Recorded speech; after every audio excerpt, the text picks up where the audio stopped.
Hello and welcome to Sleepy History Tales. Beneath the bright streets of Pioneer Square, right in the damp and cold night of Seattle, there is a silent city lying deep under your feet.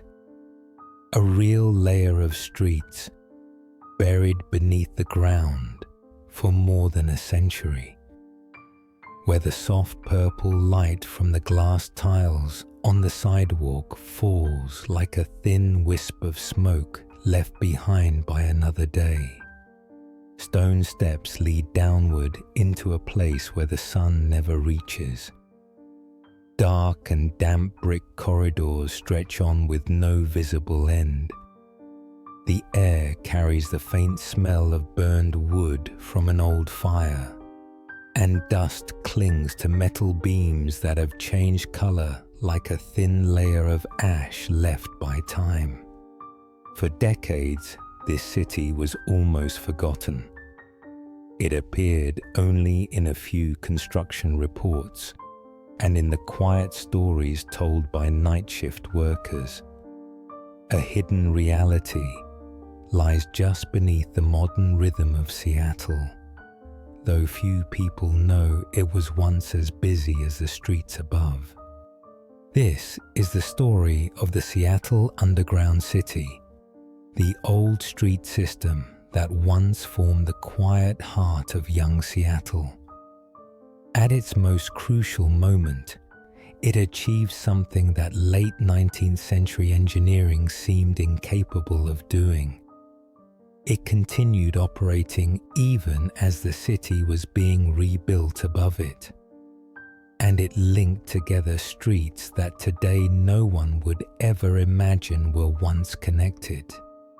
But as the city rose higher and the new road level was lifted 12 to 30 feet, the old streets were slowly left behind in darkness. Stairways were sealed. Doors were bricked over. An entire world became a layer of memory resting between stone and dust. From the late 19th century to the present, that hidden world has endured long years of being forgotten. Yet the most significant questions remain. Why did Seattle build a second city directly beneath its streets? What truly happened during the years when the underground level was alive? And beneath that layer of brick and stone, what else is still waiting to be found? This is one of Seattle's quietest mysteries. Tonight, we will go down into that place and listen to what still lingers within the stone and the concrete. We will return to the days when the plans to raise the streets still sat on the drafting table. And then, like archaeologists of a city, we will read the traces on the walls, traces shaped by the silent decisions of an entire city rebuilding itself. Before the journey begins, please take a moment to like the video and subscribe to our channel. That truly helps Sleepy History Tales continue sharing these stories. Now, find a quiet place.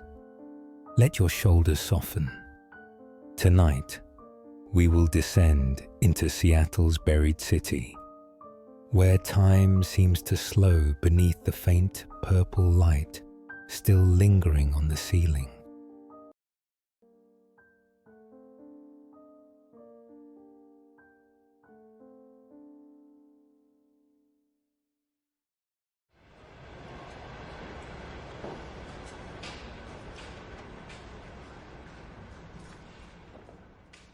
Seattle, in the years before 1889, was a young city resting against Elliott Bay, as if listening to the breath of the cold sea. The forests of the Pacific Northwest stood around it, offering the one material people then treated like air itself: wood. Small storefronts facing the streets, warehouses along the water, taverns where sailors drank, homes where carpenters lived and worked. All of them were built from timber scented with resin, echoing with the sound of saws each morning. Nearly 95% of the entire city was made of wood, which was cheap, plentiful, and quick to build. But that dependence also turned Seattle into a vast tinderbox, waiting for a single spark. Beneath the streets, the wooden sewer lines had begun to rot, leaving pockets of warm, hollow space that could turn one small mistake into a danger. The city sat low. When the tides of Elliott Bay rose, the water could climb 12 feet, and on a high tide, the line between street and bay almost vanished. Mornings began with a thin layer of mud on the ground, footsteps heavy, the air rich with the smell of the sea. Even so, Pioneer Square grew like the heart of the community. Boats arrived, goods were unloaded at dawn. A rare glow of yellow light pierced the cold mist to mark the start of another day of trade. Seattle felt full of hope, yet fragile, caught between rapid growth and risks that no one could fully see. And if someone paused long enough to look closely, they might have sensed something waiting ahead, something the city had not yet named. It appeared on the afternoon of June 6, 1889. In a small carpentry shop owned by John back on Front Street, where timber was cut every day. A pot of glue on a charcoal stove was spilled. The hot glue spread across the workbench and ignited instantly. One careless moment, and a flame began a journey no one could stop. Wind pushed in from the bay, carrying the warmth of early summer, moving the fire faster than voices could warn each other. Wooden walls, wooden doors, wooden roofs, the decaying wooden sewers below, all of it became perfect fuel. Within just a few hours, the fire swept across block after block, burning down nearly 25 of Seattle's busiest commercial streets. Shops, offices, taverns, printing houses, all turning into grey ash that filled the air. And yet, in all that destruction, no one died. A wooden city burned to the ground without a single life lost, an almost unheard of event in America at that time. When the sun sank behind Elliott Bay that evening, Seattle stood before its own ruins. Its commercial heart was gone. People gathered at the waterfront and watched the last strands of smoke rise into the dark. No one knew what would come next, but in that quiet, the city faced a crossroads, one that would reshape the world above it and unknowingly lay the foundation for another world below. A world that no one in that era had imagined. Soon after the fire, officials met with engineers, builders, and community leaders. Rebuilding the old way was no longer an option. Seattle needed a new form, safer, stronger, and no longer at the mercy of the tides. In that meeting, the chief engineer proposed an idea that would become the city's turning point. Raise the street level by 12 to 30 feet. New streets would be dry and open to the air, free from the rise and fall of Elliott Bay. This meant the second-floor entrances of current buildings would become the new ground level. A strange and bold idea, but the only path forward. The new plan for Pioneer Square took shape quickly. Granite walls would line the streets, holding the soil as the roadbeds rose. Layer by layer, stone and brick would build a new ground. A new city resting directly above the old one. The shops and walkways, along with all the footsteps of the past, would slowly disappear beneath it. No one thought they were creating two Seattles, one that would rise and continue to grow, and another left below, silent and dark, still holding the warmth of a life once lived. When the final lines of the reconstruction plan were drawn, the engineers imagined only a stronger city. They did not know their choice had planted a new layer of memory beneath Seattle, a place where time would lie untouched for centuries, waiting for someone to step down into the quiet and hear the story the city left behind. When the reconstruction plans were approved, Seattle stepped into a remarkable moment in its history. From 1890 to 1907, the city began lifting itself street by street. Granite walls rose along the main roads, steady and strong, like new backbones being set into place.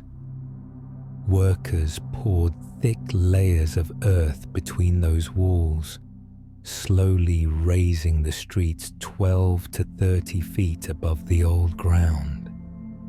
Day by day, a new surface appeared, higher, drier, free from the tides of Elliott Bay.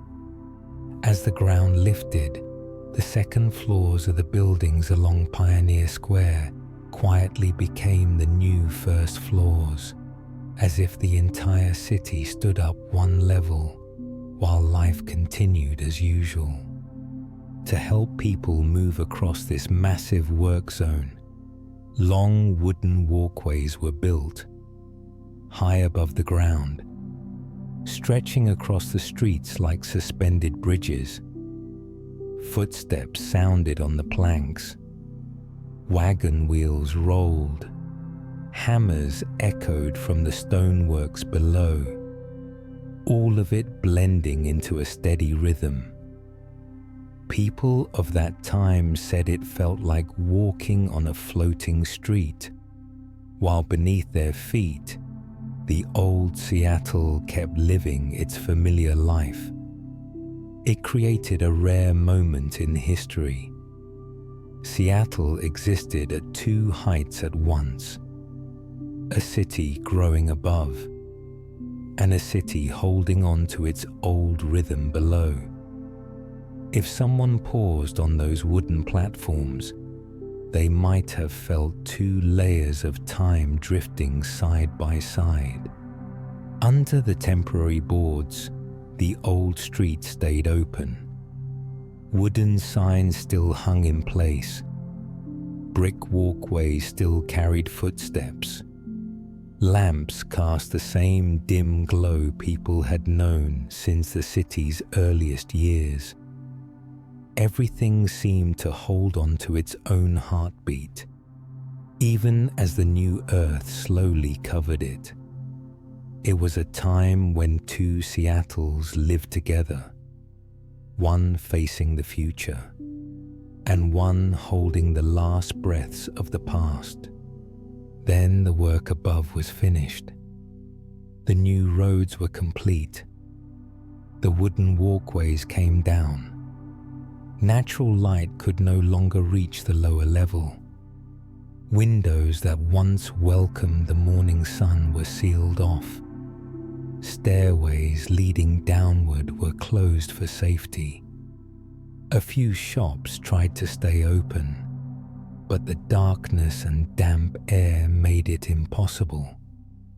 Slowly, the old streets fell silent. Once the center of early Seattle's trade, they became quiet corridors where only echoes remained. Signs faded, lamps went dark, brick-sealed doorways shut, as if closing a chapter the city had lived close to the ground. While the city above kept growing, the lower city slipped into silence. No one walked down the stairs anymore. No one brushed dust from the old doors. No one spoke the names of the streets that once echoed with footsteps and wheels. And in that long quiet, the Seattle Underground formed, not as a planned structure, but as a natural result of time, of change, and of a decision that unknowingly buried a piece of the city beneath new layers of stone and soil. When the last footsteps left the old streets behind, the city did not know it was leaving another world in the dark. When you step below the surface of Seattle today, the first thing that reaches you is not darkness. It is the stillness of a street that once belonged to another height. The stairs leading down are no longer what they used to be. Yet when your feet touch the stone floor 12 to 30 feet lower, the space opens like a drawer the city forgot to close. In that quiet, the buried layers of architecture from more than a century ago appear slowly, as if they too are trying to find their voices again. Just beneath the new sidewalks, you enter the hollow spaces left behind. Engineers call them areaways, but standing inside feels like being at the bottom of a river that has long been drained. The city raised its streets by filling earth above the old level, and that action left a long, deep space between the new sidewalks and the old building fronts. When you look up, steel beams cross overhead. Heavy concrete rests above them, like the grey sky of a foggy Seattle morning. Thin strands of light slip through narrow cracks and fall onto the stone floor. If you stand still, you feel the cold of the stone rising through the ground and a strange quiet filling the air, as if this place still remembers the breath of a time lived close to the surface. A little farther in, you reach the streets that remain intact, but now sit in the lower layer of the city. These streets were once the ground level of Seattle. Wagon wheels scraped across brick. People exchanged morning greetings. Gas lamps reflected on wooden windows. Now those same streets lie beneath many feet of earth and stone from the modern city. Walking through these basement-level streets feels like stepping into a reflection of Seattle. Everything is in its proper shape, but shifted into a deeper layer. On both sides, brick arches darkened by time rise above you. The bricks, damp with moisture, feel rough and muted, but their curves remain as perfect as the day they were built.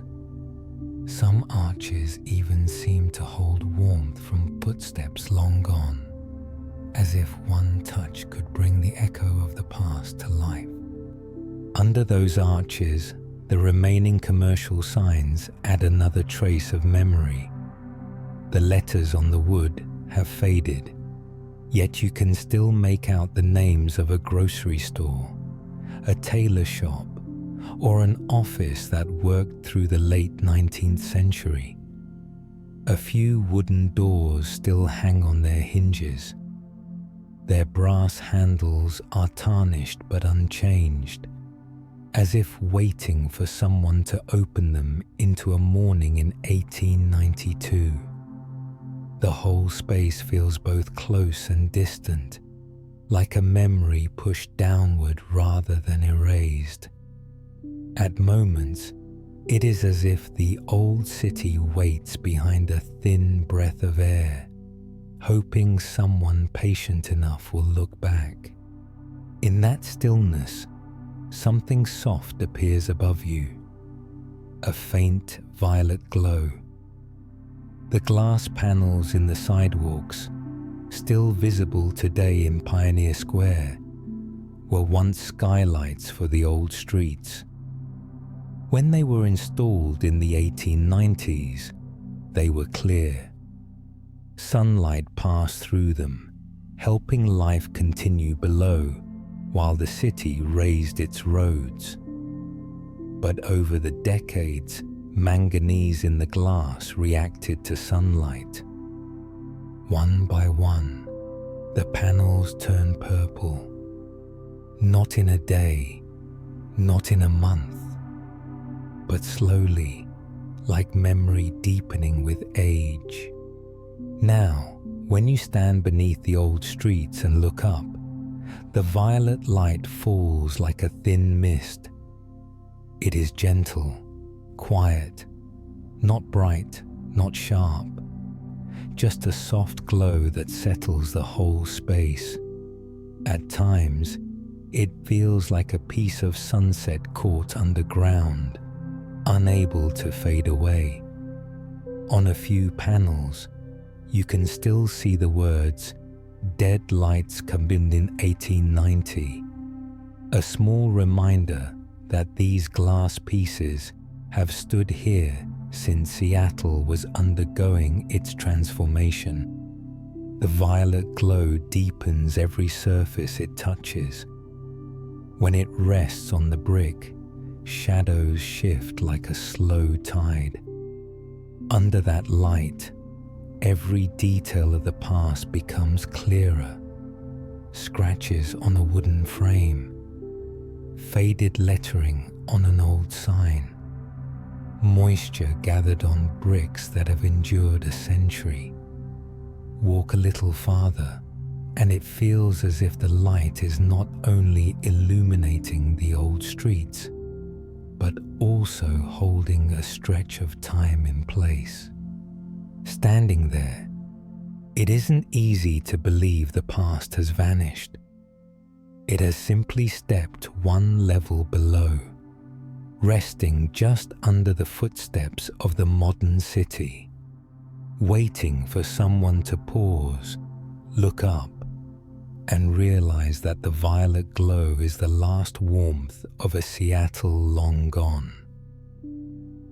When your eyes adjust to the soft violet glow drifting down from the glass above, new details of the old street level begin to appear. And the first thing that stands out is the stairways that once led up to the new streets. From where you stand, they rise like narrow paths joining two separate worlds. When the city raised its roadways 12 to 30 feet, people still had to move between buildings that had been built to meet the ground level. So stone stairways, 10 to 12 feet tall, appeared along the building fronts. Each step is 8 inches high. Each stairway holds up an entire moment of Seattle's transition. If you look up from the lower street, those steps seem to climb straight into the air. The new road sits so high it feels suspended in Seattle's grey sky. In the 1890s, people walked these steps to reach the raised street level. It created the feeling that Seattle lived on two floors at once. Footsteps echoed on the stone. The sound carried downward, long and steady. Most of those stairways were removed after 1907, when the elevation project ended. But a few stone bases remain down here, like the final piece of a bridge whose far end has disappeared. As you move deeper into the old streets, sealed doorways begin to line the corridor. Some doors still hold their hinges. Others are bricked shut so carefully, it feels as though the city once chose to close a chapter for good. In one narrow corner, a photograph taken by Bill Speidel in 1961 shows the words, "Seattle Dry Goods, 1887, still visible on a wooden door. The letters are faded, but clear enough to reveal a shop that once busied itself before being buried beneath the raised streets. Further in, you reach small rooms left untouched for more than a century. In one room, a heavy safe lies on its side, its black paint nearly gone. A vintage Singer sewing machine rests on a rotting wooden table. The needle is worn, yet the shape is familiar, as if the sewist has just stepped away. In a darker corner, a shipping crate marked Shipping Cabin 1892 remains where it was left. Dust thickens on the printed letters, settling like a layer of time itself. These objects speak quietly now, not through movement or color, but through the simple fact that they remain. The air carries the dampness of old brick and long-set stone. When you walk through corridors stretching hundreds of meters, you can feel the sound changing around you. Every step is softer and slower than usual, as if the walls hold a piece of the sound before re-releasing it. Sometimes, if you stop and listen, you hear a faint echo of your own footsteps returning from far ahead. So light, you must listen closely to notice it. The violet light above filters through narrow openings, sliding gently across the walls. It is thinner here, a soft haze rather than a beam, just enough to reveal sealed doors, faded signs, an old brick trembling slightly under the passing draft of cool air. The whole space feels dreamlike, as if each step moves through two layers of time, one belonging to Seattle in the 19th century, one belonging to the quiet present. Along the hallway, traces of old storefronts remain. Small frames, cloudy windows, stone counters worn by years of touch. Some openings still hold their wooden frames. Others show only the marks where hinges once hung. Nothing is complete, yet everything is enough to show a place that once lived, once breathed. Under the soft violet glow, faded signs seem to cling to the last memories of a world that was lifted upward. The space makes you slow down without noticing. Your breath falls into the same rhythm as the quiet of brick and stone. And as your eyes settle deeper into the dim light, you begin to see that what remains here is not only buried construction. It is a set of stories that were never fully told. The deeper you walk, the more those stories begin to rise again. Not gone, only waiting. Beneath the layers of brick and stone in the Seattle underground, beyond the old corridors and the doors that have slept for centuries, lie small stories the city has unknowingly left behind. They are not loud, they are not sharp. They rest there like gentle low notes at the end of a long, ancient song. And sometimes, only by pausing long enough in that thin violet light, you can sense that the underground is more than abandoned architecture. It is a place that holds the quiet choices of humanity. Those stories begin to appear, layer by layer, as if history itself were whispering from a deeper side of time. One of those layers reaches back to the Prohibition era, when America lived through years in which liquor was forbidden and yet desired more than anything else. Seattle, a port city along busy sea routes, was never outside that current. Goods moved from ships to docks, from docks to streets, and from streets out across the region. The flow never truly stopped. And when the ban took effect, alcohol did not disappear. It simply retreated into places untouched by light. In 1921, the Seattle Times recorded an incident that caught the city's attention. Police had discovered liquor hidden beneath First Avenue. Spaces once abandoned after the city raised its streets had become perfect hiding places.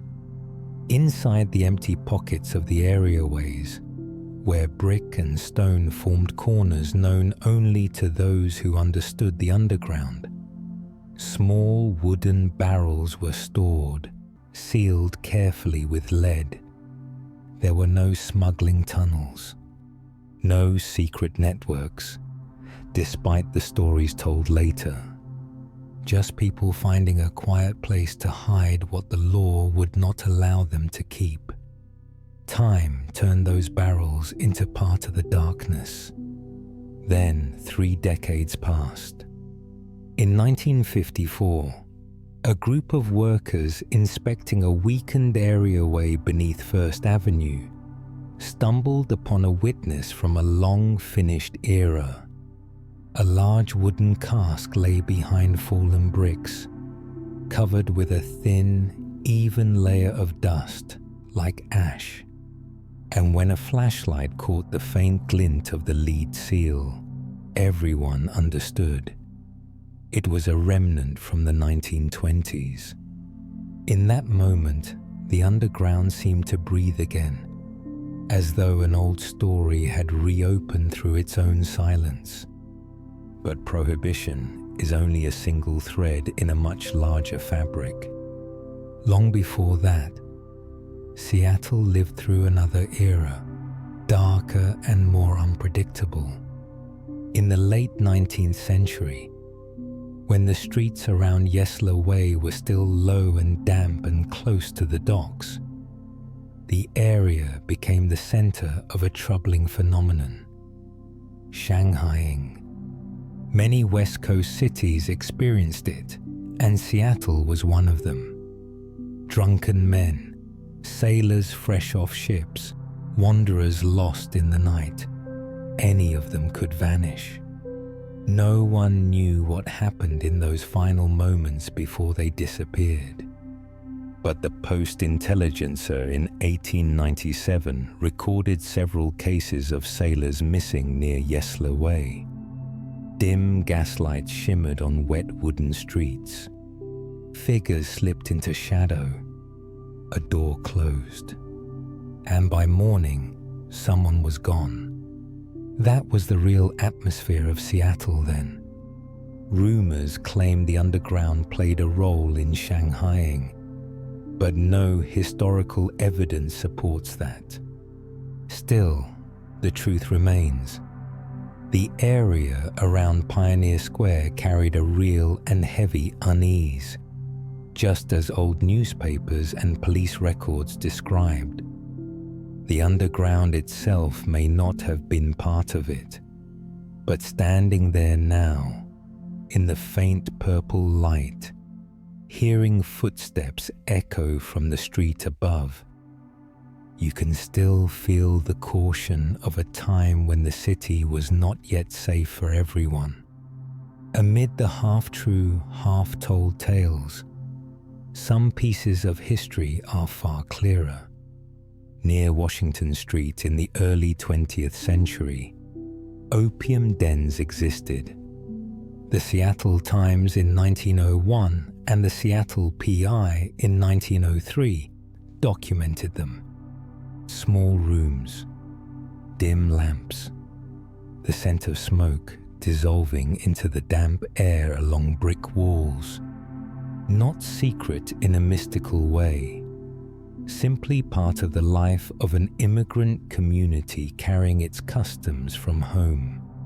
Some underground rooms still bear soot stains on the ceiling, curved black traces shaped by the smoke that once drifted upward, signatures of time. These stories, the hidden liquor, the missing sailors, the opium rooms, do not form great legends or dramatic mysteries, but their quietness is what makes them remarkable. They are the true fragments of Seattle's life during the years when the city was still searching for its direction.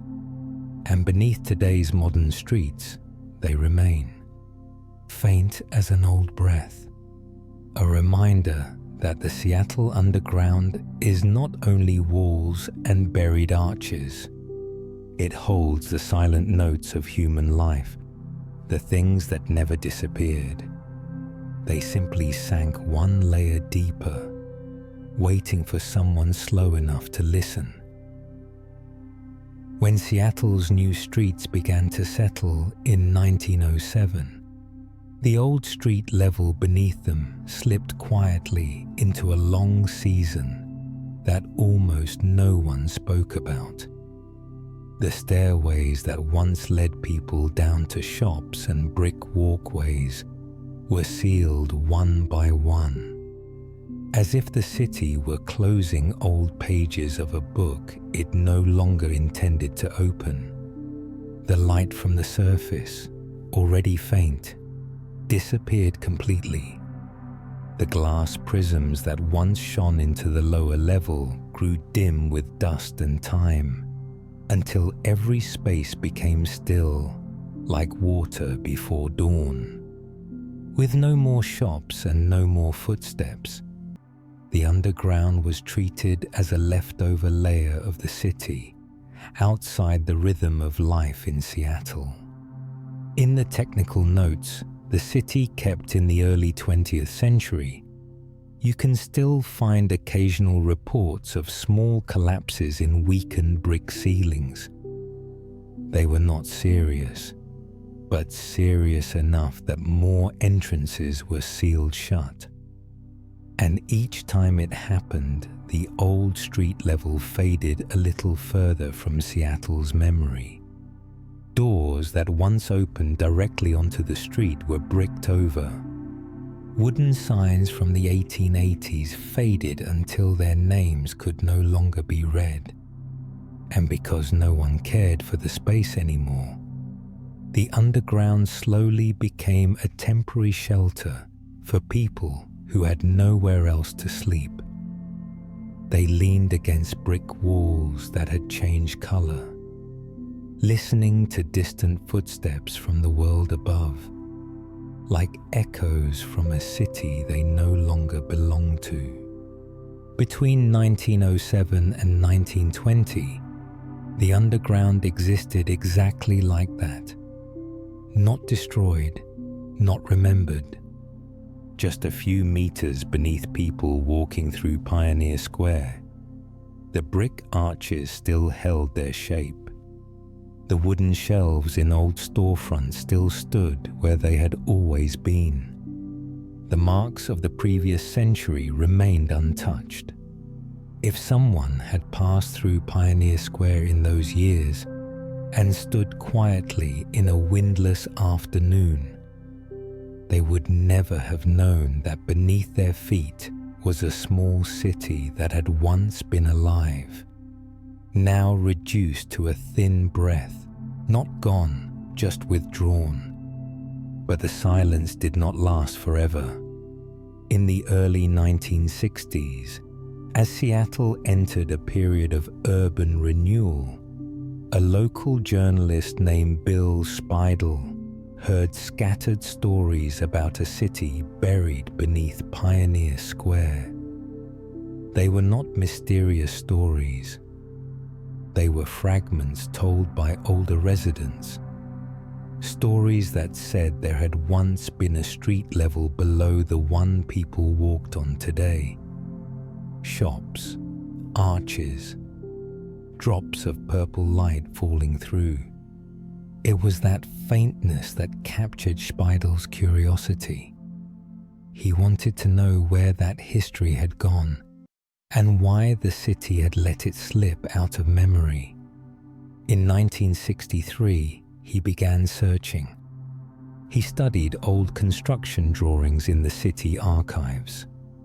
He read newspaper articles about Pioneer Square in the Seattle Library.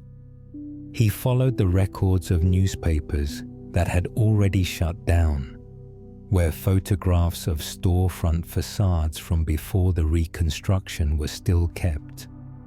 At first, it was just an attempt to connect scattered clues. But the more he looked, the more he realized that the pieces were forming the outline of a two-level city that Seattle had forgotten for more than half a century. For the next 2 years, collecting became his daily work. By 1965, Speidel had gathered more than 1,000 items. Photographs, maps, letters, articles, construction reports, all of it forming a surprisingly complete archive. These materials were later placed in the University of Washington's special collections, where they still rest today, lined up neatly like a vault of memory, waiting to be opened. And in that same year, 1965, Speidel did something no one had done in decades. He brought people back down into the underground, not to chase excitement, but to let them see the place Seattle had once walked through. The first visitors stepped down old stairways. They touched brick arches still holding the cool air of the previous century. They saw faded storefront signs and listened as Speidel told the story of a city that once lived at 2 different heights. For the first time in decades, the old street level returned to the light. Not the light of day, but the light of memory. The effect spread quickly. A few years later, in 1970, Pioneer Square was officially designated a historic district. Part of the underground was opened so that people could walk down and touch the history Seattle had forgotten. The rest remains where it has always been, untouched for more than a century. And because of those layers of documentation, the buried city is no longer a rumor. It has become a memory you can reach and feel.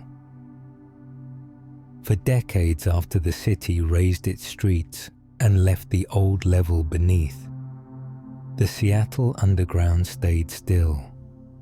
It felt like a layer of memory that time touched only lightly before moving on above it.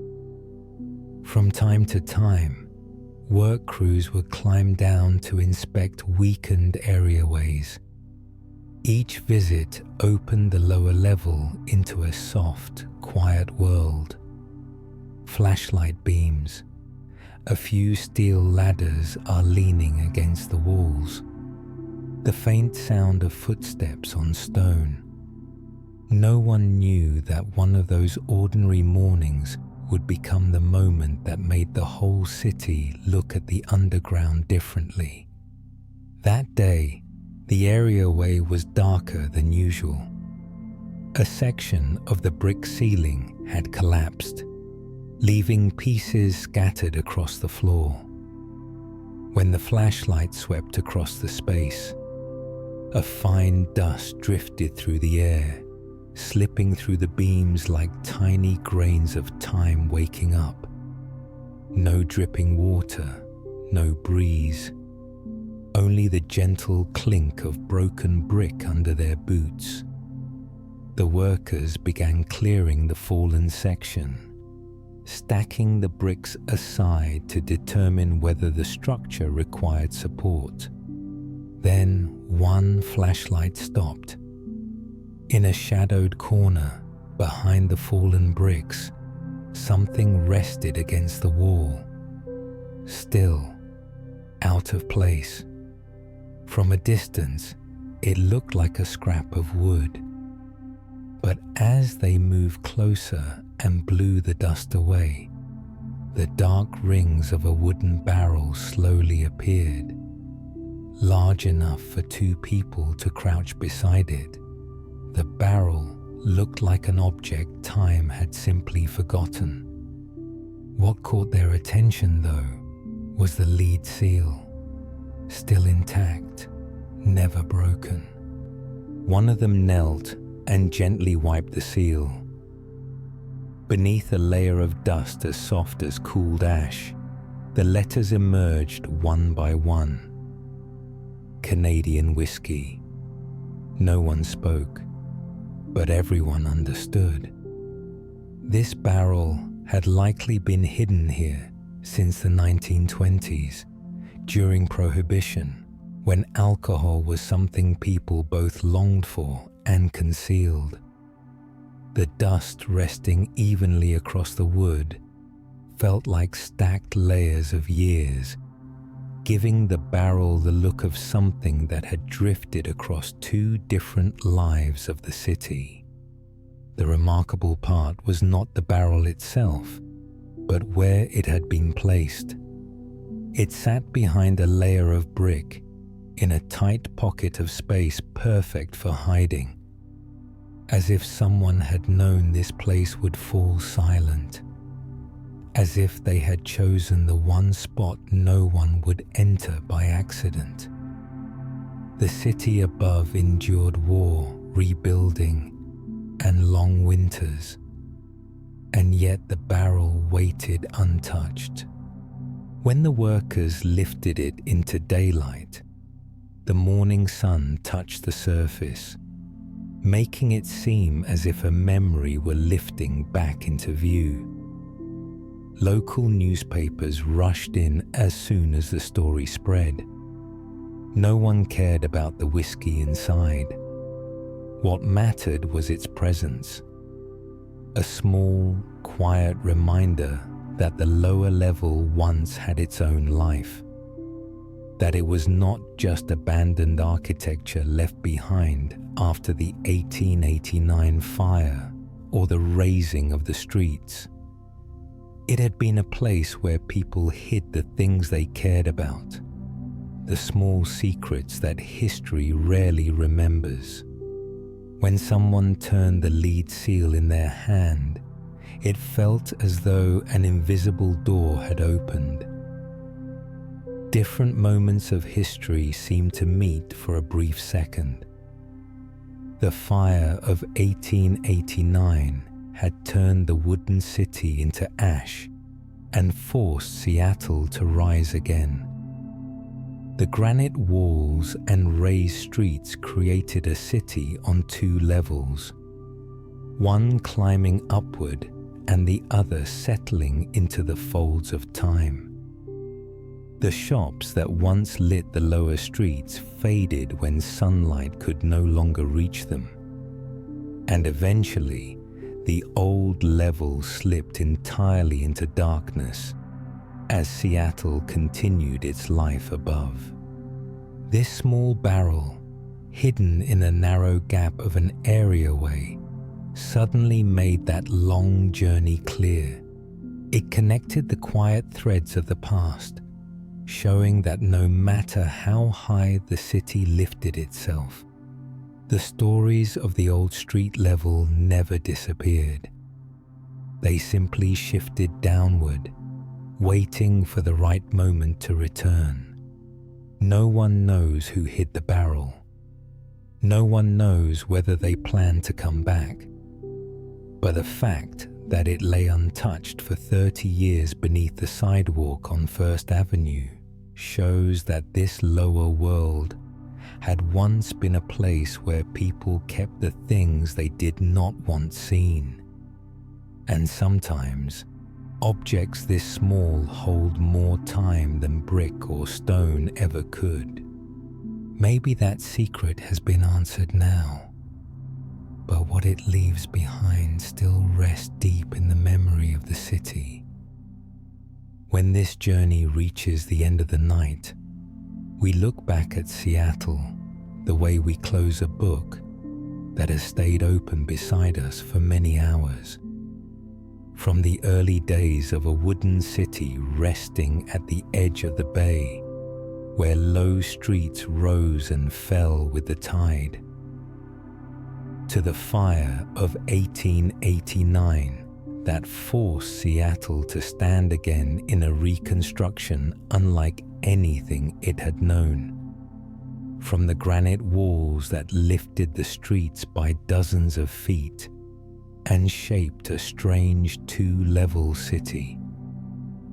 The moment the old street layer slipped into silence, shops, signs, and walkways that were once alive became memories resting beneath new earth. Then the real stories of that lower world, held in sealed doors and objects covered in time, continued breathing in the dark. And after all of it, the small unlocking moment of 1954 appeared like a point of light. A barrel of Canadian whiskey found after 30 years of stillness, reminding Seattle that the memory of the city had never disappeared. Seattle Underground is not a lost city. It is a city that stepped down one level into a layer made of memory. The darkened stone walls, the stairways that once carried people up to the raised streets. The doors have been sealed since the early 20th century. All of it remains, holding the breath of a Seattle that the modern ground no longer touches. Even the faint violet light falling through the sidewalk glass drifts down just enough to remind us that time does not erase everything. It only changes where things stand. If the Seattle Underground could speak, it might whisper that history never sleeps. New layers of earth do not sweep it away. It is not hidden forever beneath the modern streets above. It waits.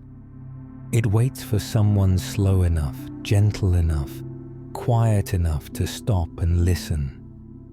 Every old stair, every deep shadow, every narrow thread of violet light is a reminder of something that once stood clearly in this world, then slipped downward only because the city had to rise. Thank you for walking with Seattle tonight, through the old streets of the city, through the corridors that still hold warmth from another time, through the moments that history seemed to leave behind, like small pieces along the way.